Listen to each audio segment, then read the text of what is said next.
ఎవరెవరు ఏం పని చేస్తే సినిమా తయారవుతుంది, ఇవన్నీ ఆలోచించడం మొదలు పెట్టి ఇంకా సై సినిమా వస్తే అంటే సై సినిమా క్లైమాక్స్ గురించి మాట్లాడేటప్పుడే ప్రతి ఒక్కరిలో మనం హై చూస్తాం. అది మాట్లాడుతున్నప్పుడు, అది స్క్రీన్ మీద చూస్తున్నప్పుడు కూడా ఉంటుంది కదా. ఆ సై గురించి అందరూ అలా క్లైమాక్స్ గురించి మాట్లాడుతూ ఉంటే రోజు ర్యాండమ్గా టీవీలో ఒక టైంలో టెలికాస్ట్ చేస్తూ ఉంటారు, టీవీ టెలికాస్ట్లో సై వస్తూ ఉంది. అప్పటికే సై క్లైమాక్స్ గురించి చాలాసార్లు వినున్నాం మనం.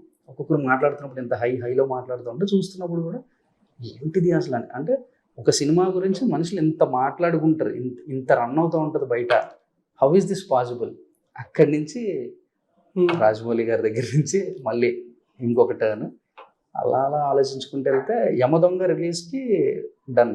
Okay, into film making okay decide అయ్యి కాలేజ్లో ఉన్నాను అప్పుడే ఇంకా ఫిక్స్ అనమాట. కాలేజ్ చదువుదాం ఓకే అయిపోయిన తర్వాత engineering diploma in chemical engineering చేస్తున్నప్పుడే